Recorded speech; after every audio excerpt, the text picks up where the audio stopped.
Mesdames et messieurs de la presse, bonsoir et très heureux de vous retrouver ce soir dans le cadre de cet exercice de redevabilité. Vous avez tous suivi le 27 juin dernier à Washington. La ministre d'État à ma droite était successivement au département d'État avec ses homologues américains et rwandais pour apposer la signature sur un document historique qui marque l'ouverture du retour de la paix dans l'Est de la République démocratique du Congo et qui vient boucler plus de 30 ans de conflits récurrents. Ce document a été le fruit de beaucoup de discussions, des négociations. Le processus, il a duré beaucoup de temps, mais nous sommes arrivés à ces points qui nous permettent aujourd'hui de regarder les perspectives de la paix, du retour des déplacés, des réfugiés, parce que c'est d'abord pour nos populations qu'il y a eu tous ces déploiements portés par le président de la République lui-même. Madame la ministre d'État, bonsoir. Bonsoir, monsieur. Merci de vous associer de nouveau à cet exercice de redevabilité qui était très attendu. Bien au-delà du travail que vous avez fait à Washington, il y a un besoin pour le public congolais ce soir de vous écouter de manière pédagogique pour nous expliquer tout ce qui a été convenu, du préambule aux articles, mais aussi les parties annexes pour comprendre que tous les intérêts de la République démocratique du Congo ont été pris en compte de bout en bout.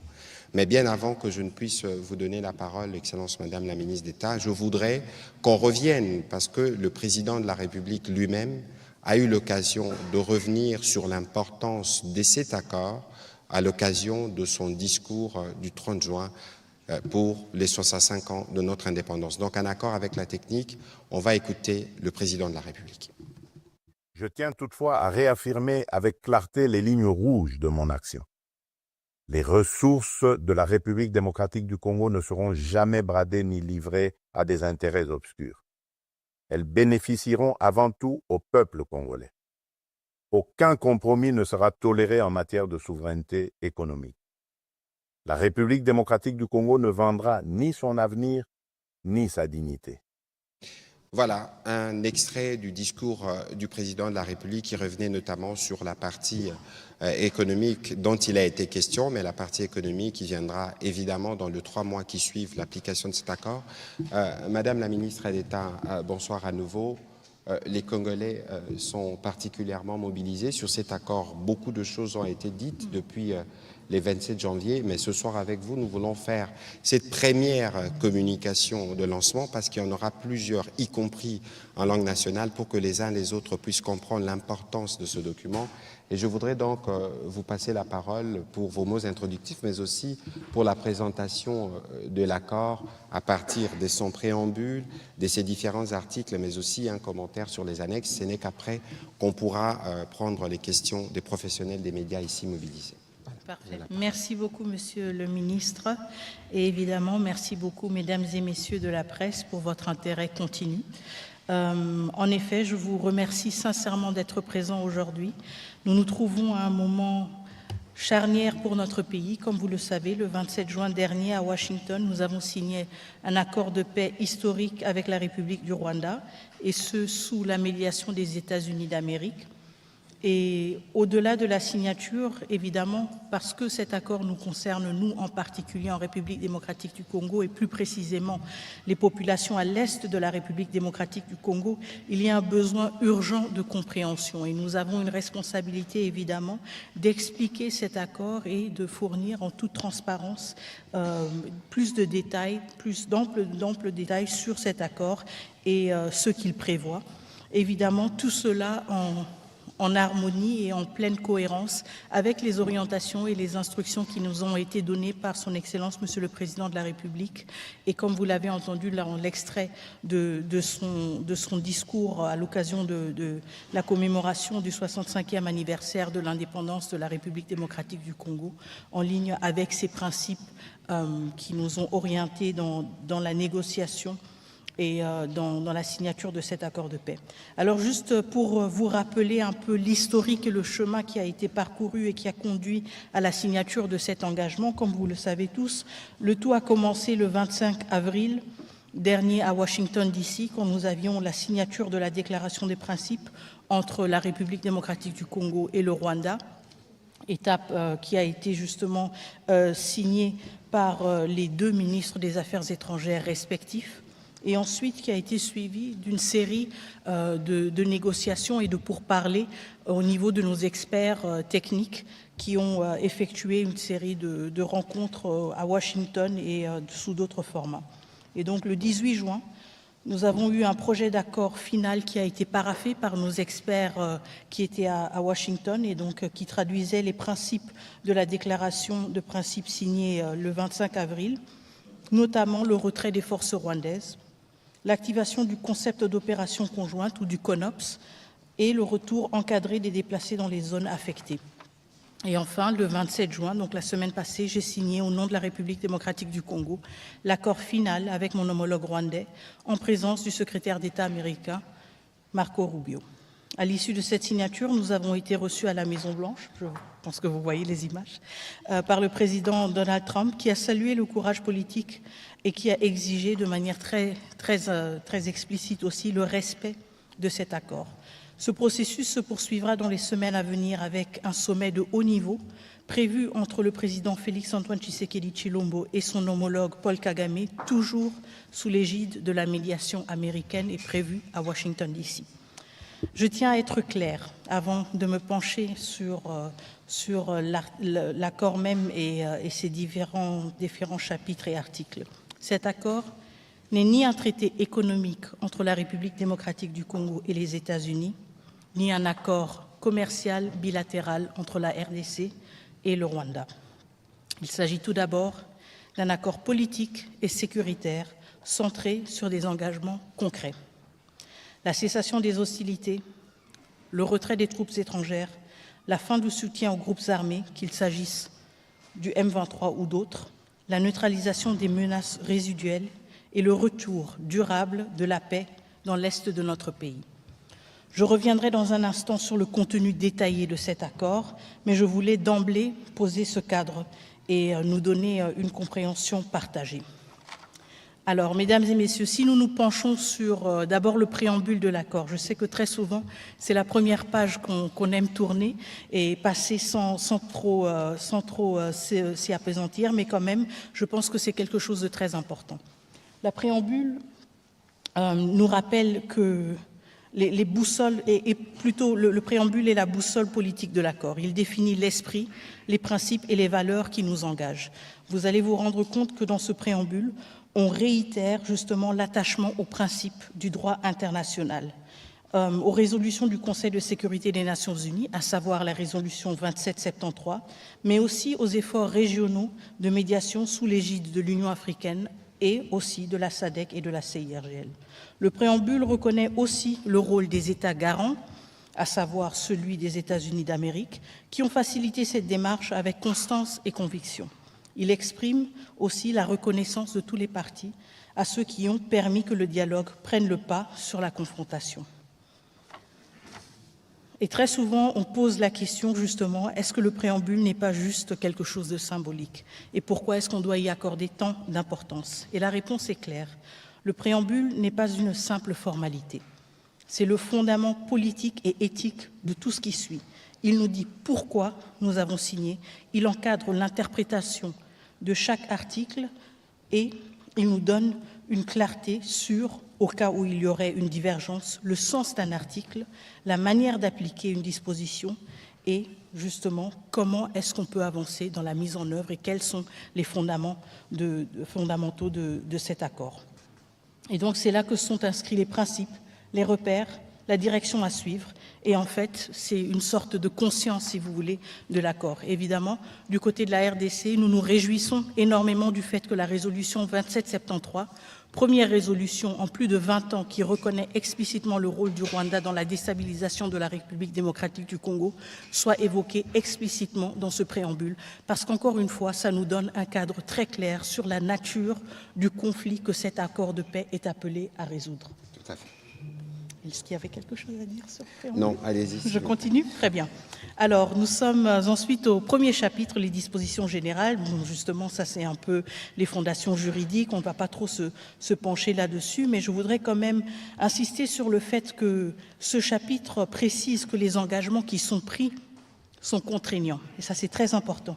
Autrement dit, ce n'est pas un protocole d'intention. On n'a pas signé pour dire on va essayer de faire un peu et puis si ça ne marche pas, ce ne sera pas la fin du monde. Non, ce sont deux États responsables qui ont pris cet engagement et qui ont aussi pris l'engagement d'une redevabilité pour être responsabilisés en cas de lacune, en cas de manquement dans l'exécution de leurs responsabilités qui leur incombent dans le cadre de cet accord. Et donc ce chapitre rappelle également que l'accord s'inscrit dans le cadre des efforts régionaux et internationaux existants, notamment la résolution 2773, donc encore une fois, on a une référence à cette résolution, et les cadres de la CIRGL, de la SADC et de l'Union africaine.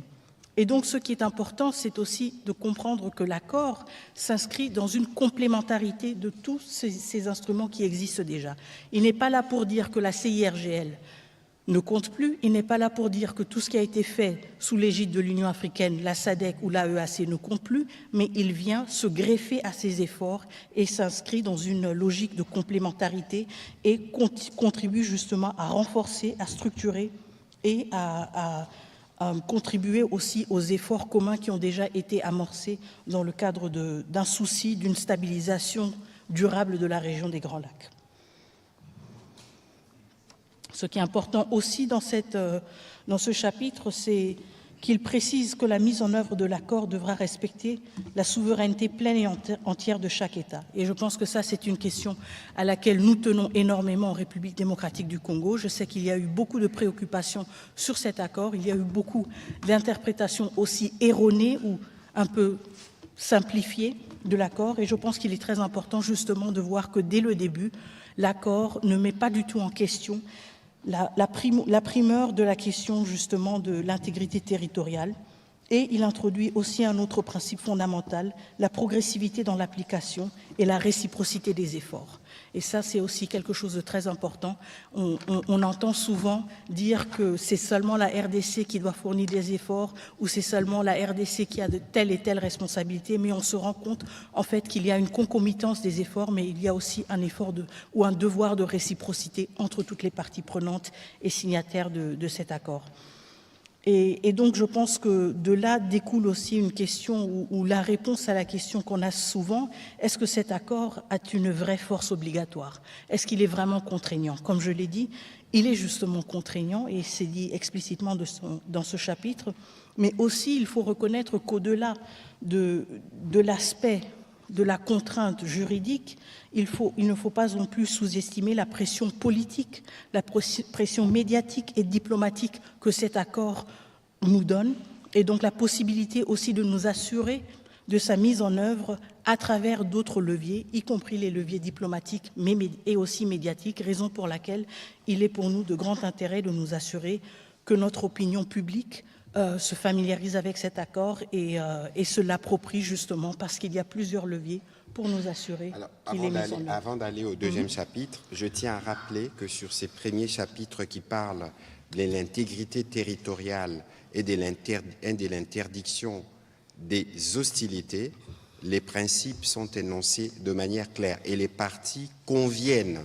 Ça veut dire que nous, République démocratique du Congo et le Rwanda, on a dit dans cet accord qu'il est hors des questions de violer l'intégrité des territoires des uns comme des autres, c'est ce que disent le point 1 et les points 2, et on convient que dorénavant, les parties conviennent que les différends seront réglés par des processus établis par des présents accords. En d'autres termes, on s'organise pour que plus jamais, s'il y a des problèmes, qu'on se tire dessus, mais que nous allons. Voilà plus ou moins ces premiers chapitres qui vient sceller ce qui a toujours été pour nous une ligne rouge à ne pas franchir, Tout à fait. l'intégrité territoriale de la RDC, pas un seul centimètre. Vous pouvez progresser pour Merci. le deuxième chapitre. Et donc justement, cela clarifie que dès le début, ces principes sont reconnus et montrent aussi à quel point nous nous sommes investis pour le fait qu'ils soient inclus de manière systématique à travers l'accord. Quand nous nous penchons sur le deuxième chapitre, la cessation des hostilités et le retrait des troupes étrangères, évidemment, nous abordons ici le cœur même de l'accord.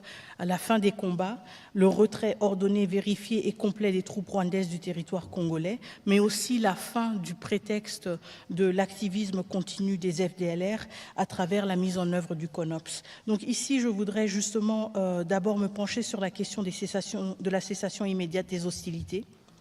L'accord engage les deux parties à cesser immédiatement et sans condition toute forme d'hostilité armée, qu'elle soit directe ou indirecte. Et cela concerne plus précisément les affrontements entre forces régulières, mais aussi l'usage de groupes armés supplétifs, et donc là, nous parlons notamment du M23, les frappes, les incursions ou les menaces transfrontalières, ainsi que tout soutien logistique, financier ou politique à des entités armées opérant en territoire congolais. Les parties s'engagent également à s'abstenir de toute déclaration publique susceptible de raviver les tensions et à privilégier la communication via les canaux prévus par l'accord. Et donc, évidemment, nous nous inscrivons dans cette logique, justement, d'une sensibilisation sur l'accord, mais pas d'une instrumentalisation politique de l'accord, parce que, justement, ceci nuirait à l'effort d'une pacification et une cessation des hostilités, non seulement les hostilités armées, mais même, si vous voulez, dans les discours politiques. Ensuite, l'accord prévoit aussi que le Rwanda retire l'ensemble de ses forces armées dans le contexte de la mise en œuvre du CONOPS. Comme vous le savez, ou comme certains d'entre vous s'en souviennent encore peut-être, le CONOPS avait été signé en octobre 2024 dans le cadre du processus de Luanda. Et c'était un outil d'exécution concret qui avait été élaboré par les services de renseignement respectifs des deux pays. Et donc le CONOPS fixe les modalités techniques précises du retrait des forces armées rwandaises. Il est composé d'un calendrier structuré en 3 phases de 30 jours, avec des jalons clairs à respecter. Il prévoit aussi une cartographie officielle des zones occupées, l'établissement de corridors de retrait et une vérification conjointe justement de ce retrait à travers des patrouilles mixtes congolaises et internationales, ainsi que la remise à l'issue de chaque phase d'un rapport certifié au mécanisme conjoint de coordination de la sécurité. Évidemment, simultanément à ce désengagement des forces armées rwandaises, le CONOPS prévoit aussi la neutralisation des FDLR. Et donc, un des points essentiels de ce chapitre est justement le retrait, non seulement le retrait des troupes rwandaises, mais justement la neutralisation des FDLR. La neutralisation des FDLR veut dire que dans le contexte actuel, le CONOPS prévoit une série d'activités pour mettre fin à la présence et à l'activisme des FDLR dans le territoire de la République démocratique du Congo.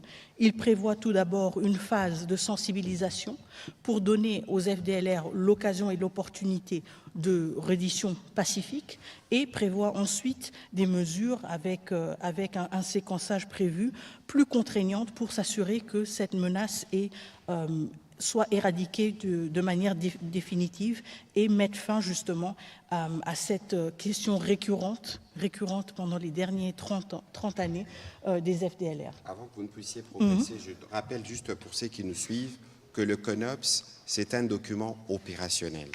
Lorsque nous étions à Luanda, il y avait des experts militaires de l'état-major de la RDC, du Rwanda, avec les médiateurs angolais.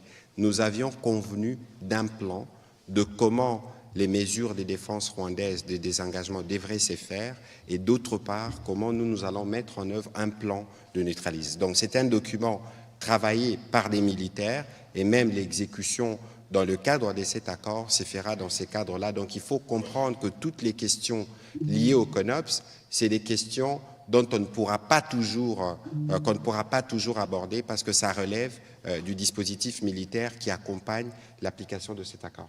Je vous en prie, Madame la Ministre. Merci. Mais ce qui est très important à retenir, c'est justement le caractère simultané ou concomitant du CONOPS et de l'exécution de ces deux piliers, à savoir le désengagement des forces d'une part et de l'autre part la neutralisation des FDLR. Donc l'un ne peut pas aller sans l'autre et aucune, si vous voulez, des préoccupations sécuritaires légitimes de chacun des deux pays ne peut être secondaire à l'autre, et c'est pour cela que ce CONOPS a un caractère de concomitance qui est très important.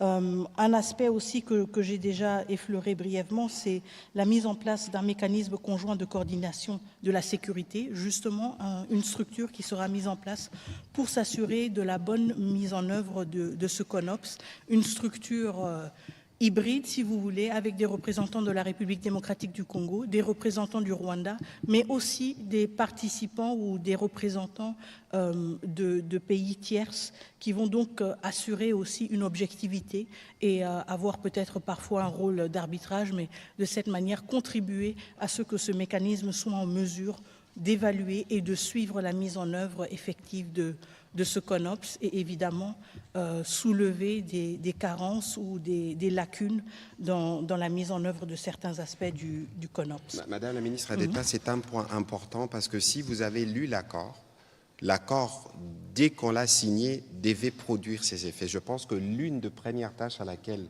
vous travaillez actuellement et qui va permettre la mise en œuvre de cet accord, c'est justement la création de ces mécanismes. Tout à fait. Tout à fait, c'est une des priorités. Et encore une fois, ceux qui se souviennent du processus de Luanda vont se souvenir aussi du mécanisme de vérification conjoint ad hoc renforcé. Bon, peut-être que je ne me souviens pas exactement du nom, mais vous vous souvenez certainement du principe et de la structure. Et donc, c'est quelque chose de similaire, encore une fois, avec des représentants des deux pays, mais aussi des parties tierces qui vont nous permettre justement d'avoir un minimum d'objectivité et un consensus sur des questions qui parfois peuvent être épineuses, mais qui seront extrêmement nécessaires. Lorsque vous parlez des parties tierces, dans les cadres de cet accord, on peut être précis, il s'agit des États-Unis, des Qataris, de l'Union africaine et possiblement d'autres partenaires techniques étrangers. Je vous en prie. Oui. Merci beaucoup. Parfait. Alors maintenant on progresse au chapitre 3. Donc le chapitre 2 se penchait plutôt sur les questions État-État. Le chapitre 3 parle de démobilisation, de désarmement, démobilisation et traitement des groupes armés nationaux. Et donc là on est dans un champ différent. Et ce chapitre aborde donc une autre dimension essentielle de la paix durable, et à savoir la question des groupes armés congolais. Il est très important de lever immédiatement une confusion que certains discours semblent entretenir de manière délibérée ou pas. Le désengagement des groupes armés nationaux ne se substitue pas au retrait de forces étrangères. Donc il s'agit de deux chapitres différents, et le premier chapitre dont nous avons parlé, le précédent, parle justement des forces armées rwandaises et de leur retrait.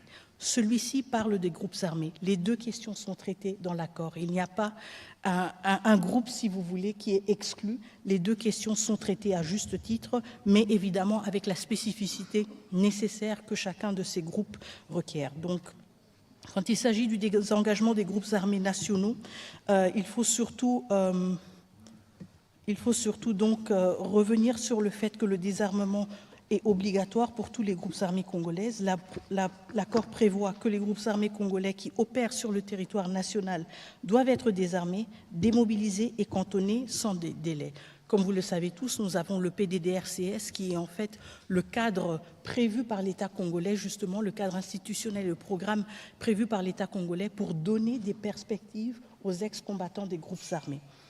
Cela comprend, quand on parle de groupes armés, évidemment les groupes actifs dans les zones anciennement ou actuellement sous contrôle du M23, les groupes dits d'autodéfense et tout mouvement prétendant représenter une revendication communautaire par la voie des armes.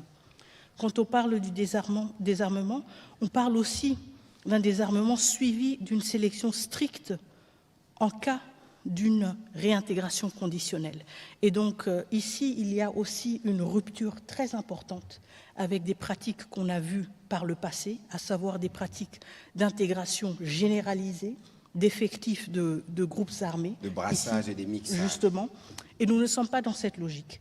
Nous sommes justement dans une logique où les ex-combattants de groupes armés qui auraient peut-être l'intention ou le souhait d'être intégrés dans les forces armées ou les forces de sécurité doivent répondre à des critères stricts. On doit s'assurer justement, tout d'abord, de leur nationalité congolaise, évidemment aussi de leur non-application dans des crimes graves et d'autres critères, évidemment, qui vont être appliqués. Mais je pense que l'aspect clé ici, c'est le fait, justement, qu'on ait un catalogue, si vous voulez, de critères qui nous assure que toute intégration répond à des leçons que nous avons appris et tirées du passé et qui nous protègent, nous, mais aussi qui protègent nos institutions d'être affaiblis de l'intérieur en intégrant sans discrimination et de manière ouverte et sans filtre des individus issus de groupes armés qui pourraient justement, suite à leur rôle dans les groupes armés différents, avoir été complices ou eux-mêmes auteurs de violations graves. Ça veut dire que c'est un processus de vetting. Tout à fait. Ce ne sera pas un brassage, un mixage des groupes, non. Mais ça se fera de manière individuelle. Tout à fait. On regardera les dossiers de chacun. Si vous êtes coupable de crime, si vous n'êtes pas physiquement apte, ou s'il y a des soupçons ou d'autres éléments, vous ne pourrez ni intégrer l'armée, ni intégrer la police. En effet. Et donc cela s'inscrit évidemment ou s'inspire plutôt des meilleures pratiques internationales qu'on a vues dans d'autres situations post-conflit et dans les efforts justement de s'assurer que même après un conflit, les forces armées, les forces de sécurité sont justement en mesure et à la hauteur de remplir leurs fonctions et ne sont pas affaiblis de l'intérieur. Et donc ce qui est très important aussi, c'est que ceci veut dire qu'il n'y a pas d'amnistie automatique. Ça ne veut pas dire que dans le cadre d'un accord de paix, tout est oublié et tout est passé. Et je pense que ça, c'est quelque chose de très important aussi, l'aspect de la redevabilité, même s'il n'est pas, et je suis sûre qu'il y aura des questions à ce sujet, même s'il n'est pas ancré de manière individuelle, il est très important, quand on lit l'accord, de voir qu'il y a justement de manière transversale cette considération-là, et cette considération que on ne peut pas rebâtir une société et ses institutions sans pour autant avoir un aspect de redevabilité, de responsabilité et tirer les leçons du passé, que ce soit le passé lointain, parce que nous l'avons vu avec le brassage et le mixage, ou le passé très récent, parce que nous l'avons vu avec le comportement de certains individus. Je vais procéder maintenant avec le prochain chapitre, s'il n'y a pas de questions de votre... Ok, très bien. Parfait. C'est juste deux points justement, et je sais qu'il y a beaucoup de questions du côté des journalistes, donc on va essayer quand même d'accélérer. Le chapitre 4 touche sur la question des déplacés et des réfugiés dans la région, disons. Alors, quand on parle de réfugiés, évidemment, on parle de personnes qui ont traversé des frontières internationales. C'est pour cela que je dis dans la région. Les Congolais qui se trouvent au Rwanda, tout comme les Rwandais qui se trouvent en RDC. Et évidemment, les déplacés internes qui ont fui et qui sont restés sur le territoire national, mais qui ne sont plus dans leur communauté habituelle. Et donc, ce qui est très important ici, c'est que ce chapitre qui concerne justement la prise en charge humaine et sécuritaire des personnes déplacées est ancré aussi sur un autre processus important, à savoir le processus tripartite. Le processus tripartite, c'est un dispositif de coordination qui réunit la République démocratique du Congo, le HCR, donc le Haut Commissariat des Nations Unies pour les réfugiés, et le Rwanda comme deuxième pays. Et donc, la tripartite assure, en fait, à travers ces trois acteurs, une planification concertée, un accompagnement complet et un suivi régulier de la question des réfugiés, de leur retour, de leur bien-être, etc., et ce, selon les normes internationales. Et donc, là, on est dans un cadre très précis qui veut dire aussi que tous les membres de cette tripartite ont une redevabilité par rapport à leur comportement vis-à-vis des réfugiés respectifs. Juste pour rappel, en termes de la situation aussi des réfugiés, les derniers chiffres en notre possession parlent de à peu près 132 000 réfugiés rwandais qui sont toujours en République démocratique du Congo et 135 000 Congolais qui seraient au Rwanda comme réfugiés selon le HCR. Et donc c'est un enjeu majeur. On parle de plus de 250 000 personnes, un quart de million de personnes qui sont toujours à l'étranger, qui n'ont pas encore eu l'occasion de revenir chez eux et pour lesquels on doit créer des conditions propices pour le retour. Et donc ce sera donc une priorité de cet accord aussi, de s'assurer que tout retour se fasse dans le cadre de cette tripartite. Et je sais qu'il y a eu beaucoup de débats et de spéculations, de préoccupations et d'angoisse aussi sur la question de mouvements de population. Beaucoup de rapports aussi qui nous sont survenus de mouvements irréguliers de population. Et je suis sûre aussi qu'une des questions qui revient souvent, c'est comment justement s'assurer que ce processus tripartite ne soit pas instrumentalisé ou utilisé pour implanter des populations étrangères en RDC et sous couvert d'un retour volontaire. Et je pense que c'est justement là où le cadre formel de la tripartite nous aide, parce que justement, il nous permet à procéder à des retours seulement de personnes qui sont formellement enregistrées comme réfugiés auprès du HCR. Donc on ne prend pas juste qui se dit congolais ou qui se dit rwandais pour dire bon, rentrez, on vous aide à rentrer chez vous. Non, ce sont des personnes qui sont enregistrées comme réfugiés auprès du HCR. Donc nous avons des bases de données qui remontent à plusieurs années, si pas décennies. Ce sont des personnes qui sont volontaires et donc qui veulent retourner chez eux. Et évidemment, ce sont des personnes dont la citoyenneté est reconnue. Tout à fait. Et c'est ça, ce sont justement ces piliers-là qui nous permettent de nous assurer que tout retour de population, tout mouvement de population est encadré en bonne et due forme, et du côté de la République démocratique du Congo, encadré par les autorités territoriales et nationales qui sont en charge de... Je me souviens, Madame Lamineta, que dans vos mots qui ont suivi justement la signature de l'accord à Washington, vous avez évoqué des femmes avec qui vous étiez en discussion, la question humanitaire. Quelle est la place de la question humanitaire dans cet accord, bien au-delà de la question des déplacés, de la question des réfugiés, mais les conditions de vie elles-mêmes? Oui, la question humanitaire est aussi une des priorités, justement, parce que l'accord revient de manière explicite aussi sur le besoin de rétablir dans les plus brefs délais un accès humanitaire, de faciliter justement la prise en charge des populations, et aussi la sécurité du personnel humanitaire. Ce que nous avons vu pendant les derniers mois, en particulier dans les zones sous occupation, ou en particulier pendant l'occupation, c'est qu'on avait un accès humanitaire extrêmement restreint. On avait des populations qui n'avaient pas accès ou qui ne pouvaient pas être assistées. Nous avons eu des infrastructures logistiques et tout un accès logistique qui a été complètement saboté. Et donc l'aspect clé aussi dans ce chapitre, c'est justement de voir comment s'assurer que l'accès humanitaire est rétabli et comment les parties s'engagent à faciliter la libre circulation des civils, y compris des humanitaires, pour justement assurer aussi un plus grand respect du droit international humanitaire, y compris dans le cadre de la mise en œuvre de l'accord. Et ça, c'est un aspect très important, parce que ça veut dire que les deux parties sont conscientes du fait que jusqu'à présent, dans les zones occupées en particulier, l'accès humanitaire n'a pas été facile, n'a pas été assuré, et numéro 2, le droit humanitaire international n'a pas nécessairement été respecté. Quand il s'agit du 5e chapitre, on parle surtout du mécanisme conjoint de coordination de la sécurité. Celui-là, je l'ai déjà brièvement évoqué, donc je ne vais pas trop me pencher sur cette question, mais encore une fois, comme je l'avais évoqué, c'est un mécanisme qui est mis en place pour assurer le suivi sur terrain, pas le suivi à partir de Washington, de Kinshasa ou de Kigali. Non, c'est le suivi sur terrain de la mise en œuvre de certains aspects de l'accord, à savoir le CONOPS.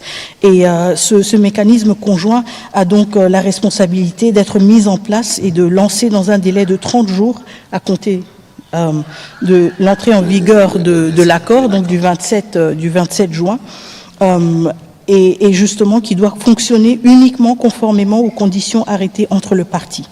Et ce mécanisme conjoint crée justement des procédures très claires sur comment le mécanisme va élaborer aussi ses rapports pour s'assurer aussi de la transparence et de l'ampleur et la portée des opérations. Les opérations dont j'ai parlé, à savoir les opérations de désengagement de force, tout comme les opérations de neutralisation des FDLR.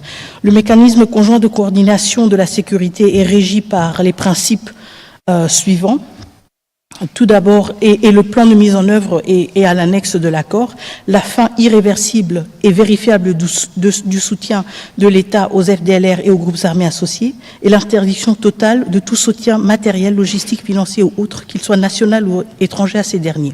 Un engagement à identifier, évaluer, localiser et neutraliser, conformément aux dispositions pertinentes du plan harmonisé de neutralisation des FDLR et de désengagement des forces, levée de mesures défensives par le Rwanda du 31 octobre découlant du processus de Luanda, et un engagement à s'appuyer sur les accords de coopération bilatérale en matière de sécurité, la protection des civils et le respect du droit international humanitaire.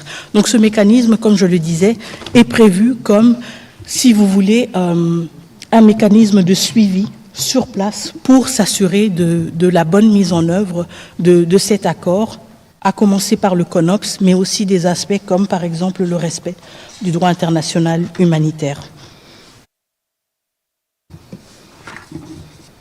Ce qui est aussi prévu dans le cadre de ce mécanisme, si je ne me trompe pas, c'est une collaboration avec la MONUSCO, qui est un acteur clé dans la zone, et justement, et aussi le fait que les parties peuvent justement solliciter l'appui de la MONUSCO, mais aussi d'autres soutiens multilatéraux qui peuvent contribuer à la bonne exécution de l'accord et justement au fonctionnement du mécanisme conjoint. Tout à fait.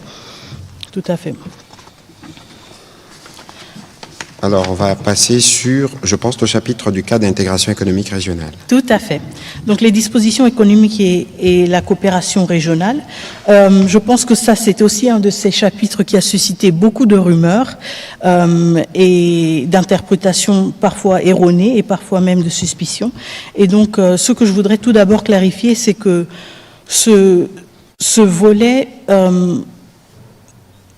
ne contient pas d'engagement économique. Il parle plutôt du souci, si vous voulez, de prévoir dans l'avenir une intégration régionale accrue. Et ça, c'est une leçon que nous avons tirée d'autres régions, c'est une leçon que nous avons tirée de notre propre région. L'accord ne prévoit ni contrepartie économique, si vous relisez bien le chapitre 6, ni concession en matière minière, ni traité commercial bilatéral avec le Rwanda. Il énonce plutôt un engagement des deux parties à œuvrer à la réactivation. Réactivation, ce sont des questions que nous avons discutées, que nous discutons depuis des décennies dans la région des Grands Lacs. La réactivation des dynamiques de coopération économique régionale dans un esprit de stabilisation post-conflit.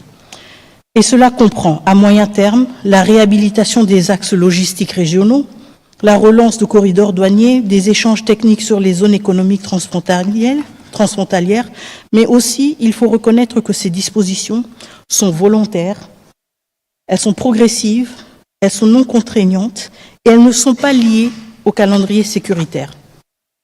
Donc, en d'autres termes, sur ce point économique, par exemple, il n'est pas question d'avoir le Rwanda mettre la main sur les ressources de la RDC. Pas du tout, et ce n'est pas prévu dans cet accord, aucunement. Ce qui est important ici, c'est justement le fait que cet accord s'appuie sur des efforts que nous avons déjà vus dans la région et que nous voyons dans d'autres régions de l'Afrique et au-delà, donc un effort d'une plus grande intégration économique qui permet justement à stabiliser à long terme, mais nous sommes conscients, et je pense que c'est là que c'est très important quand même de revenir sur cette question, nous sommes conscients que toute intégration économique ne se fait pas dans un vide. Il ne se fait pas dans un vide historique ou dans un vide social. Et donc, nous ne sommes pas naïfs. Même quand nous parlons d'intégration régionale, même quand nous parlons d'une ouverture économique, nous savons d'où nous venons. Nous venons de 30 ans d'agression, de millions de morts, de populations déplacées, pillées, violées et de minerais extraits illégalement pour alimenter des réseaux d'enrichissement illicite. Donc, la coopération économique, évidemment, peut être un vecteur de stabilité, mais elle ne peut pas être précipitée. Et c'est pour cela, justement, que c'est quelque chose qui doit se faire de manière séquentielle et de manière graduelle. On aura toujours les voisins que nous avons, et si on veut bâtir une paix durable, on devra travailler avec ses voisins, mais en même temps, nous sommes aussi conscients de notre histoire et du poids de cette histoire, et nous devons l'assumer avec responsabilité. Évidemment, le président de la République, justement, s'exprimant sur les sujets, parlait de la nécessité d'avoir une paix durable et une paix que nous voulons définitive. Vous parliez, Madame la ministre d'État, d'intégration régionale. Il ne faut pas oublier que dans cette région, nous avons des exemples. Aujourd'hui, tout le monde connaissait ce qu'on appelait à l'époque la CEPGL, la Communauté économique de pays de Grand Lac, qui était une organisation régionale qui regroupait à la fois la RDC, le Rwanda et les Burundi. Les Zaïre de l'époque étaient le premier contributeur. Et aujourd'hui, il y a une partie d'ailleurs de l'électricité, je pense qu'il s'agit de Sinelac, qui est une entreprise qui est née justement de cette intégration régionale de la CEPGL, qui donne l'électricité à la fois en RDC, au Rwanda et au Burundi, et dont les dirigeants, je pense que le directeur général est rwandais, l'adjoint burundais, les financiers congolais. Et donc c'est un exemple parce que finalement, le président de la République ne cesse de le dire, que nos voisins, c'est des peuples avec lesquels nous devons vivre et qu'il n'y a pas des problèmes avec le peuple rwandais, particulièrement, parce que nous parlons du Rwanda. Donc il est important que tout le monde comprenne que lorsque nous avons fait la paix, lorsque nous avons consolidé la paix, le pont qui suit, c'est le développement. D'abord pour nous-mêmes, parce que si les investissements américains sont annoncés dans la région, c'est des investissements qui se feront en RDC. Et puis on a parlé d'intégration régionale. On a parlé du modèle de l'EAC, on a parlé des CIRGL. Donc ici, il faut regarder le rôle moteur de la RDC, de tout ce que nous représentons comme marché économique, et que si les opportunités arrivent, c'est des opportunités qui ne se feront pas que pour un seul voisin, mais c'est des opportunités qui vont toucher toute la région avec des effets contagions.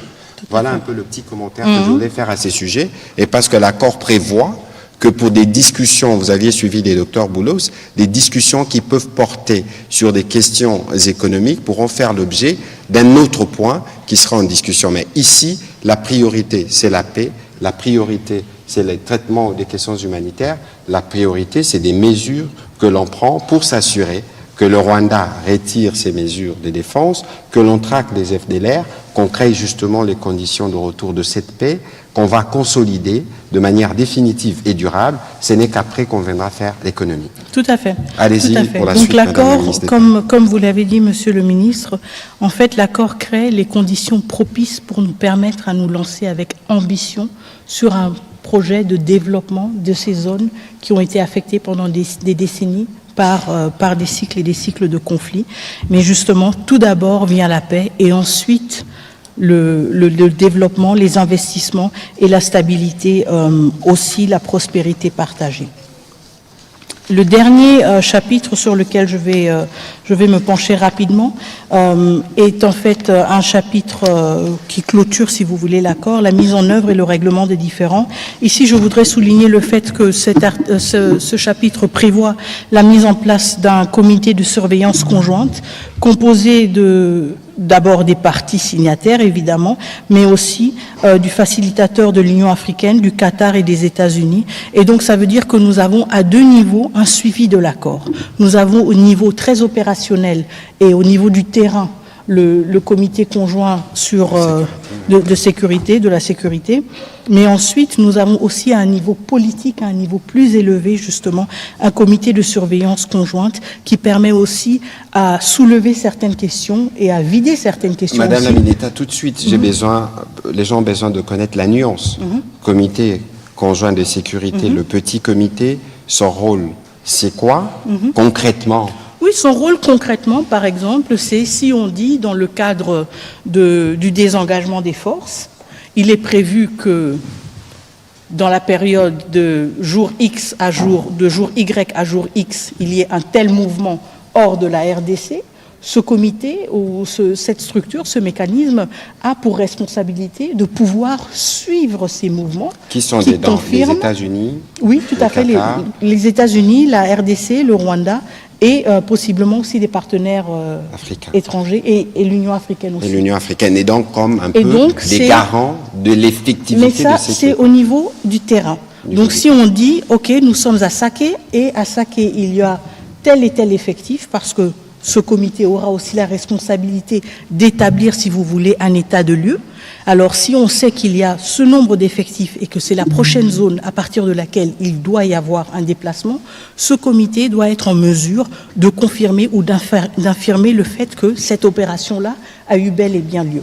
Évidemment, ce comité ensuite a un lien automatique, si vous voulez, au niveau supérieur, à savoir le niveau politique où nous avons le comité de surveillance conjointe, qui est aussi une plateforme à travers laquelle les différends peuvent être réglés. Tout à fait. Et donc, ça nous permet aussi, justement, de soulever certaines questions qui ont des répercussions ou qui se manifestent au niveau du terrain, au niveau très concret, à un niveau politique plus élevé, de les contextualiser et de trouver, justement, des solutions et des solutions à ces problèmes respectifs. Très bien.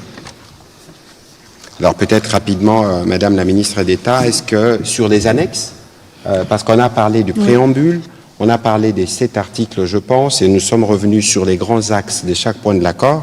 Pour ceux qui nous suivent et pour les journalistes présents, c'est un exercice particulier où nous voulons faire un peu de pédagogie pour que vous puissiez vous rendre compte que tous les détails ont été étudiés dans les compromis qui a été trouvé pour voir que nous nous sommes assurés en amont, nous avons pris des précautions de sorte que cet accord puisse nous donner les résultats escomptés, à savoir l'ouverture, en tout cas une voie pour le retour effectif de la paix.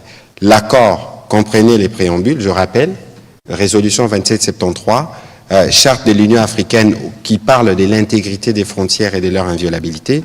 Maintenant, dans les documents qui suivent l'annexe, il y a le CONOPS, on en a parlé, document élaboré par les états-majors des forces depuis le processus de Luanda, mais aussi, Madame la ministre d'État, les éléments que vous pouvez rajouter. Tout à fait.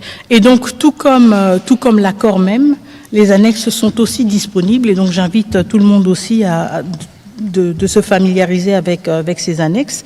Donc, au-delà du CONOPS qui est repris dans son intégralité, l'annexe se penche aussi sur la question du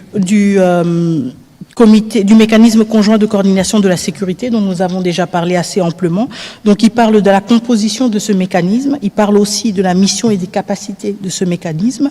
Donc, alors, les parties, par exemple, conviennent que la mission du mécanisme est d'identifier, d'évaluer, de localiser les FDLR, les groupes affiliés, afin de permettre la neutralisation des FDLR, mais aussi, ils conviennent que le mécanisme est habilité et à surveiller, évaluer la mise en œuvre du CONOPS, qui a ces 2 éléments, à savoir la neutralisation des FDLR et le désengagement des forces, procéder à des échanges de renseignements et d'informations entre les parties, aux fins de mise en œuvre du présent accord et du CONOPS, parce qu'évidemment, c'est le renseignement qui est au cœur de toutes ces questions. Si on parle de désengagement, on doit avoir des éléments, on doit savoir quels éléments sont ou quels effectifs sont positionnés à quel endroit. Même chose avec les effectifs résiduels des FDLR. Quels sont ces effectifs et où est-ce qu'ils sont situés?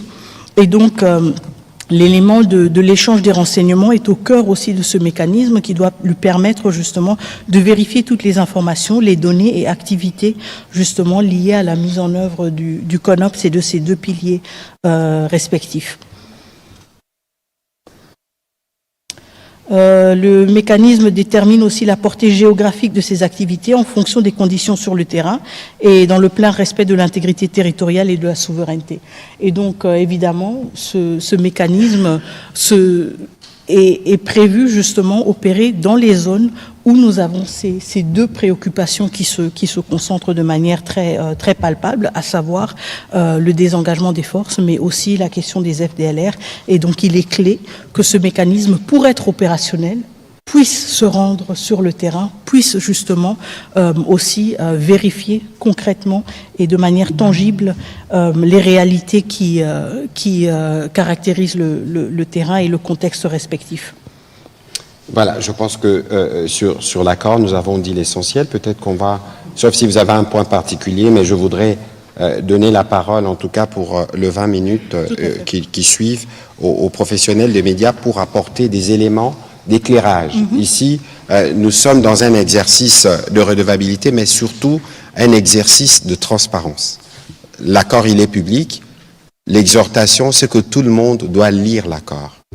Lire l'accord, un peu comme nous l'avons fait ce soir, c'est lire les préambules, ce qui est évoqué dans les préambules. Vous pouvez même aller plus loin en lisant les documents sur lesquels les préambules font référence d'une part, mais que par la suite, vous pouvez aussi lire les annexes. Bon, le CONOPS, c'est intermilitaire un peu compliqué, mais même sur ces aspects militaires, nous trouverons les moments venus au fur et à mesure que l'accord sera implémenté, l'occasion de venir vous expliquer ce qu'il en est, parce que les Congolais doivent comprendre que dans ce qui a été négocié, dans ce que nous avons pu obtenir, c'est un engagement ferme qui nous permet aujourd'hui, avec le suivi ou l'implication du président américain, vous avez suivi vous-même, c'est que cela a été à Washington, qui permettra d'avoir une paix définitive. Vous avez aussi vu les réactions mondiales à ce qui a été fait, et que si, au plan international, tout le monde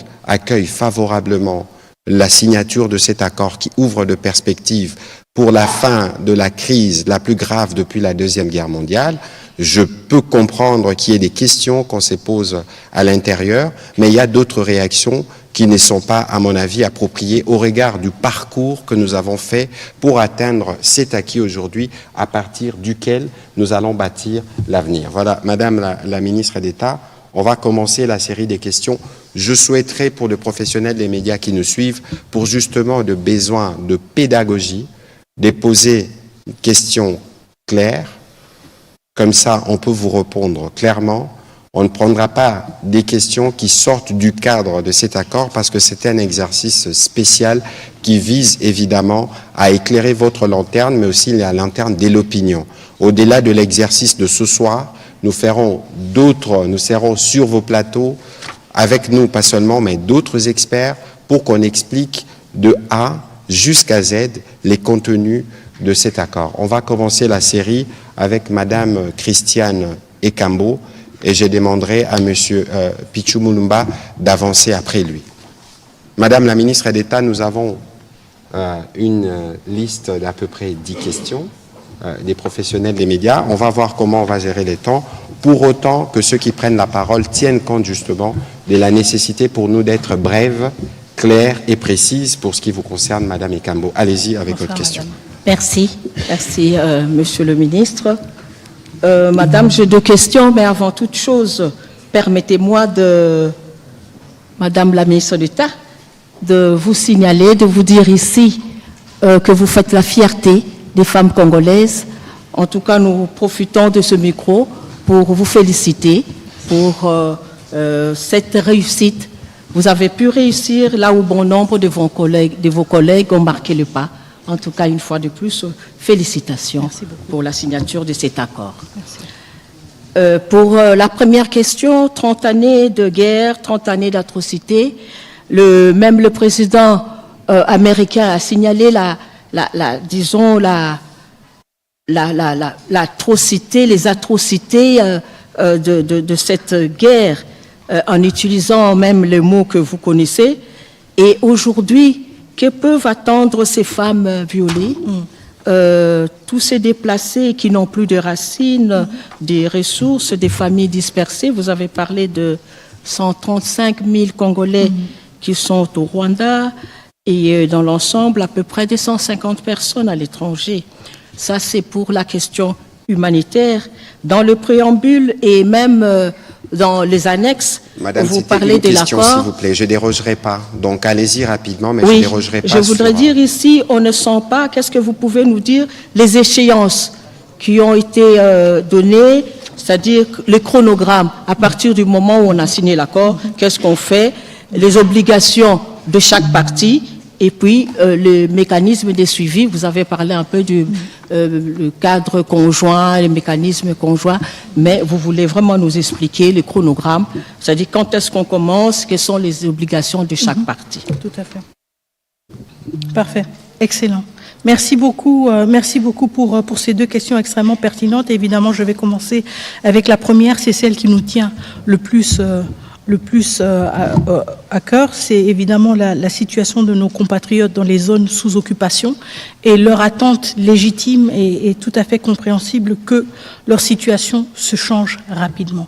Et ça veut dire que nous faisons face à de grandes attentes quand il s'agit de la mise en œuvre de cet accord. Et quelles sont les attentes que les survivants et les compatriotes que nous avons dans les zones occupées peuvent avoir? Comme je le disais, l'accord est un accord de paix qui entérine donc aussi le retour de l'autorité légitime de l'État congolais dans les zones occupées. Ce retour nous permettra, nous, en tant que gouvernement congolais, que ce soit le gouvernement central de Kinshasa ou le gouvernement provincial du Nord et du Sud Kivu, de justement répondre à ces attentes de nos populations. Cela veut dire que les questions de retour de déplacés, que ce soit des réfugiés ou des déplacés internes, auront une interface légitime pour justement interagir avec nos acteurs ou nos partenaires humanitaires différents qui vont faciliter les retours dans les zones ou dans les communautés d'origine de ces personnes déplacées. Cela voudra aussi dire que nous pourrons, avec des efforts concentrés sur ces zones affectées par ces années d'occupation, ou plutôt ces mois d'occupation, nous permettre justement d'injecter des ressources, de concentrer nos efforts justement sur la réhabilitation, sur la prise en charge de ces populations dans des domaines différents, à savoir les domaines de la santé, à savoir les domaines de l'éducation. C'est un retour de l'État congolais aux côtés des populations qui, pendant ces derniers mois, étaient livrées justement à des forces qui occupaient avec violence et avec force le territoire souverain de la République démocratique du Congo. Et donc, quand on se projette dans l'avenir dans l'avenir imminent de cet accord, c'est justement de cela qu'il s'agit. Le retour de l'État congolais aux côtés des populations civiles congolaises.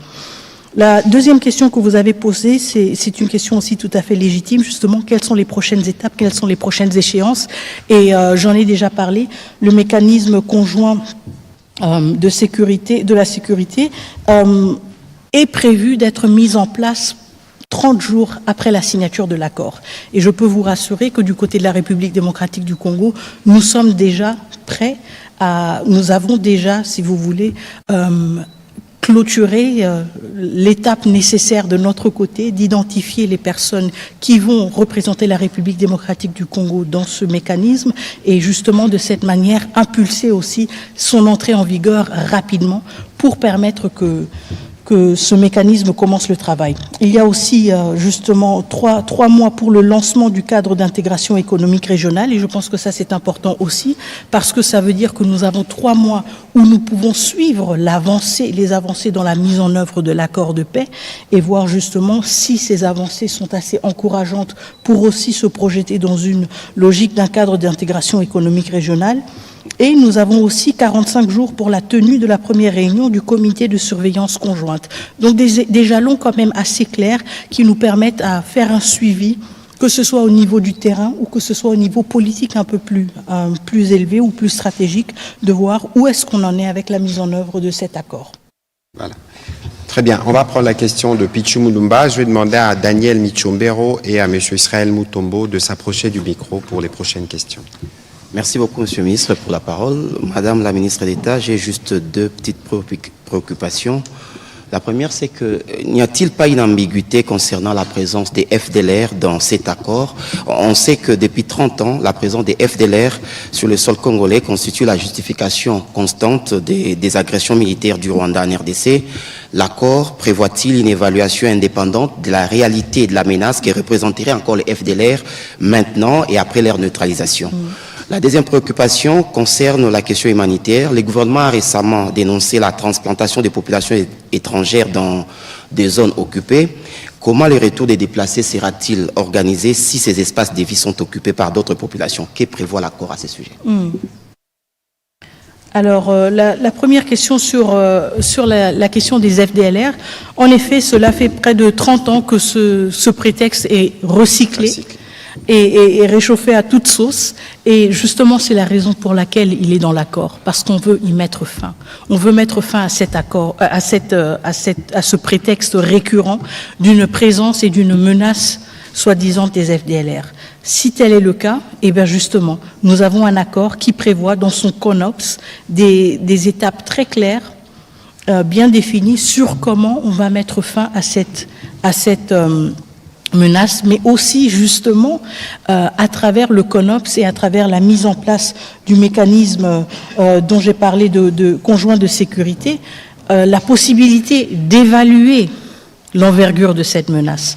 On ne peut pas juste dire qu'on va lancer des opérations de neutralisation sans avoir un point de départ et un objectif. Et donc, l'avantage ici, c'est que nous prenons cette question qui a été utilisée pendant plusieurs années pour dire, si c'est le cas, nous allons y mettre fin une bonne fois pour toutes. Pour y mettre fin, nous devons savoir à combien sont-ils, quelle est la menace qu'ils représentent. Et ensuite, on s'attaque au problème à travers des approches différentes et appropriées. Et ensuite, on peut dire, voilà, objectif atteint. Et je pense que c'est ce qui est très important, le fait qu'on dit, qu'on aille au-delà, si vous voulez, de la rhétorique et des discours contradictoires et qu'on dise, très bien, on met fin à cette question une bonne fois pour toutes. Tout comme on met aussi fin à la question de la présence des troupes rwandaises en République démocratique du Congo qui n'y ont rien perdu.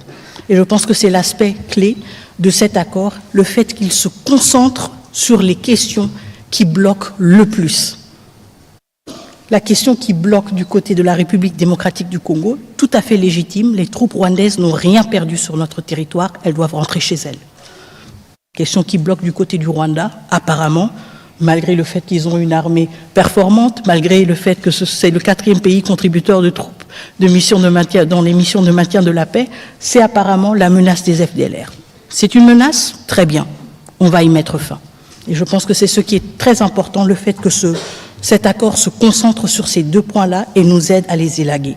Mais aussi, comme vous l'avez dit, la question humanitaire est reprise dans l'accord et la question justement des implantations de population est une question sur laquelle nous avons reçu beaucoup de rapports pendant cette période d'occupation et qui a été suivie de près au niveau du ministre, du vice-premier ministre, ministre de l'Intérieur, évidemment, parce que cela relève de son ressort.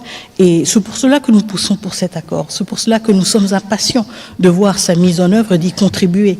Parce qu'à travers cet accord, nous aurons un cadre très clair pour justement réglementer et nous assurer que tout retour et tout mouvement de population à travers les frontières respecte justement les normes internationales et tout pour nous permettre justement d'éviter qu'il y ait dans les phases de retour, qu'il y ait dans les communautés de retour des conflits quand des populations qui ont dû se déplacer veulent regagner leur communauté d'origine et se trouvent peut-être confrontées à d'autres réalités inattendues. En même temps, évidemment, cela va de pair avec le retour de l'autorité de l'État et à savoir le rôle aussi de l'autorité de l'État aux différents niveaux d'être un arbitre justement en cas de ce genre de conflit pour en éviter justement l'exacerbation.